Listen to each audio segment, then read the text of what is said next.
Hi everybody, this episode is an update on whether I ended up getting chemo or not. It's now Friday. As we know, on the Tuesday my immunity was still low and we were waiting for Thursday to see whether it had increased, and the outcome was it hadn't gotten high enough.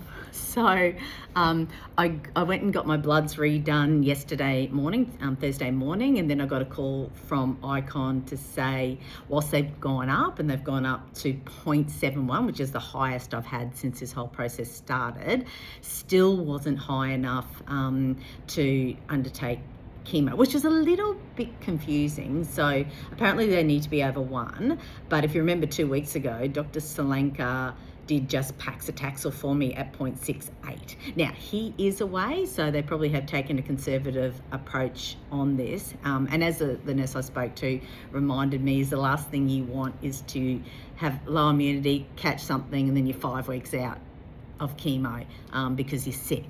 So that was okay, but again, they didn't talk about an immunity booster, so I asked about whether that needed to happen. They said they'd check that out. And also the last conversation we had was you may need to see a hematologist, so I didn't know about that. Didn't know whether I was booked in for next Tuesday. So there's a whole heap of outstanding things.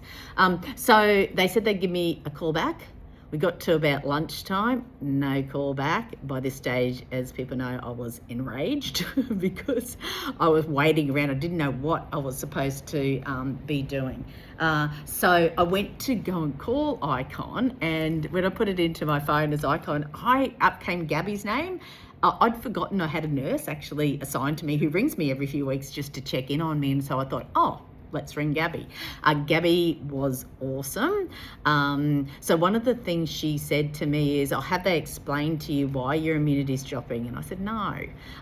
So she sort of talked me through that, and she basically said, with the chemo, obviously it's fighting the cancer, and so my body is trying to respond to these toxins that are in there. So my white blood cells are sort of, I think, the best way to explain it is under stress, and they have to keep regenerating. So generally the distance between each chemo is enough for your body to regenerate your white blood cells, but it's quite common that sometimes it doesn't. And so all you can do is wait it out until your body actually responds. So I actually felt a lot better about that, and I wish that someone had have explained that to me when this all started. And look, the thing is, they probably did in Chemo 101, which was in October last year, but until it becomes relevant to you, you really do forget about it. So information for me is so important because I just want to understand what's going on. So Gabby also said she would have a look at what was happening because no one had gotten back to me. And seriously, within 5 minutes, she'd basically sorted everything out. So she said she'd spoken to Dr. Fletcher.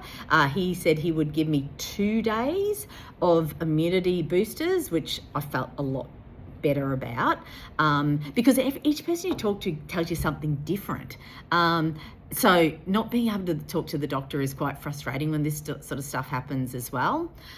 She also booked me in for chemo next week, because that was the other thing. I didn't have a booking. So when they said, okay, well, we'll just wait for next week for you to have chemo, I thought, well, are you going to book me in? Do I need to ring up? So Gabby was awesome. I'm in at 1:30 next Tuesday for chemo. So again, hopefully that will be okay. I did ask whether I should just go and get the blood test done on the morning of chemo, because as we know, I've been having it on the blood test on the Monday, that it's low.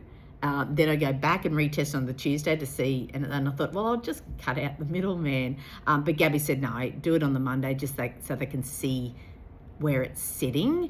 But what I'll probably do, because they never ring me on the Monday, they only ring me on the morning of chemo, and then I have to rush in to Pindara to get the lab to get the blood tests. So I think what I'll do this Monday is I will text Gabby at about lunchtime. So I'll do my bloods in the morning, text Gabby at lunchtime and ask her whether or not my bloods are okay, because I really just think I will go to her for all my questions now. It took me long enough to work that out. So look, I feel fine.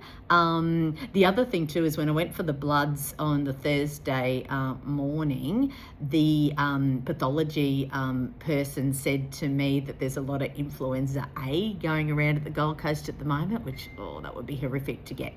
So I'm pretty much locked away in the unit at the moment so that I'm not exposing myself to germs, because I really just need to get this on track. And so given it's at 0.71, that's, I think, is a good sign. So everybody cross fingers that it will come up enough to restart the chemo.